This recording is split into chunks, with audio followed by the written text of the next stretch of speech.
Good morning friends. GST platform के YouTube channel में आप सभी का स्वागत है।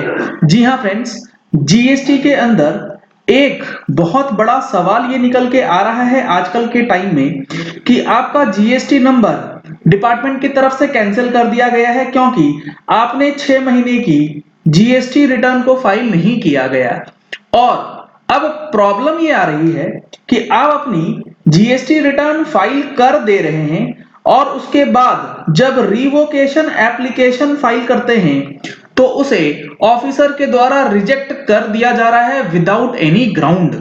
तो इस चीज को लेकर के इलाहाबाद हाई कोर्ट ने काफी बड़ा डिसीजन जो है वो टैक्स पेयर के फेवर में दिया है और एक तरीके से डिपार्टमेंट के ऑफिसर को एक स्ट्रिक्ट इंस्ट्रक्शंस दिए गए हैं और उनके ऊपर फाइन लगाया गया है कि ऐसी गलती दोबारा नहीं होनी चाहिए ताकि इस तरीके के जो हैरेसमेंट हो रहे हैं टैक्स पेयर्स के साथ उसे रोका जा सके। आज की वीडियो में मैं आपको उसी जजमेंट के बारे में बताने वाला हूं। जजमेंट के बारे में डिस्कशन करने से पहले आपके लिए एक जरूरी इंफॉर्मेशन ये है कि जो हमारा ऑनलाइन ट्रेनिंग सेशन ऑर्गेनाइज किया गया है जीएसटीआर 9 और 9C से रिलेटेड 18-19 के लिए 13 दिसंबर 2020 को दिन में 11 बजे से 2 बजे तक, अगर आपने अभी तक इसके लिए रजिस्ट्रेशन नहीं कराया है तो जल्द से जल्द रजिस्ट्रेशन करा लीजिएगा। जल्द ही रजिस्ट्रेशन क्लोज होने वाली हैं। सीट्स फुल हो जाने के बाद रजिस्ट्रेशन नहीं मिल पाएगा। अब देखिए, जो इन्होंने जजमेंट दिया है यानी कि हाई कोर्ट ने जो जजमेंट दिया है उसके अंदर क्या चीजें बताई हैं। सबसे पहले यहां बताया गया है the high court on the indirect tax department said that the department has harassed the taxpayers by cancelling his registration।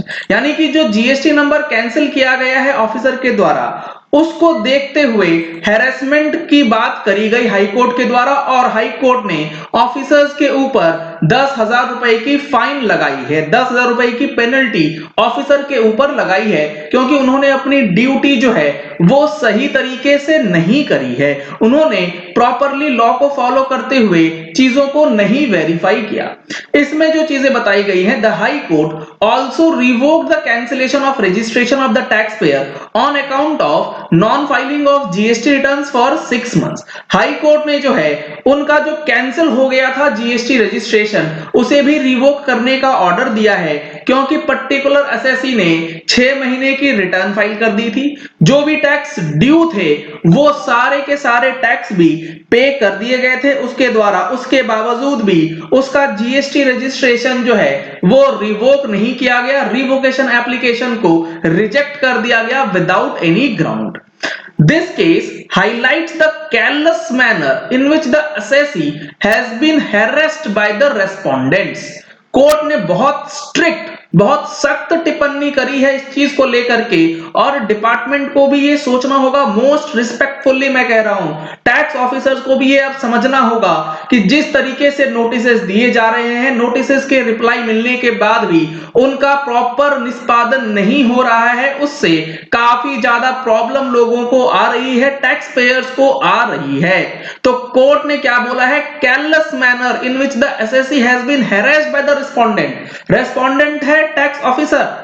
careless manner का मतलब विदाउट अप्लाइंग मेनी माइंड, मतलब बिना किसी लीगल अप्रोच के, विदाउट एनी लीगल माइंड के ये काम किए गए। The court observed in the case the indirect tax department had issued a so cause notice to the assessee for not filing GST returns। क्योंकि आपको पता है अगर आप अपनी GST returns फाइल नहीं करते हैं तो आपको सबसे पहले so cause नोटिस दिया जाता है, उसके बाद नंबर कैंसिल किया जाता है, फिर आप अगर अपनी रिटर्न फाइल कर देते हैं और उसके बाद रिवोकेशन का एप्लीकेशन लगाते हैं तो आपका नंबर जो है वो रिस्टोर किया जाना चाहिए। लेकिन इस पर्टिकुलर केस में ऐसा नहीं हुआ।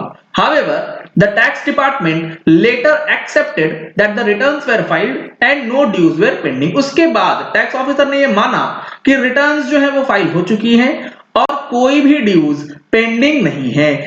The so cause notice was completely vague and did not even point as to what on the ground the reply was proposed to be sought। the petitioner appeared and apprised that all the returns have been filed। कहने का मतलब है कि return file होने के बाद भी जो सो कॉज नोटिस इशू किया गया है उसके अंदर कोई भी पर्टिकुलर रीजन नहीं दिया गया है कि ये सो कॉज नोटिस जो दिया गया इसका क्या रीजन है, क्योंकि टैक्स ऑलरेडी पेड हो चुका, रिटर्न्स ऑलरेडी फाइल हो चुकी, उसके बाद भी सो कॉज नोटिस दिया गया। इसका मतलब जो रिकॉर्ड्स डेटाबेस पे अवेलेबल है, पोर्टल पे अवेलेबल है, उसको बिना वेरीफाई किए हुए जीएसटी के ऑफिसर्स जो हैं वो सो कॉज नोटिसेस इशू कर रहे हैं। और ये सिर्फ सो कॉज नोटिस कैंसिलेशन के लिए ही बात नहीं है।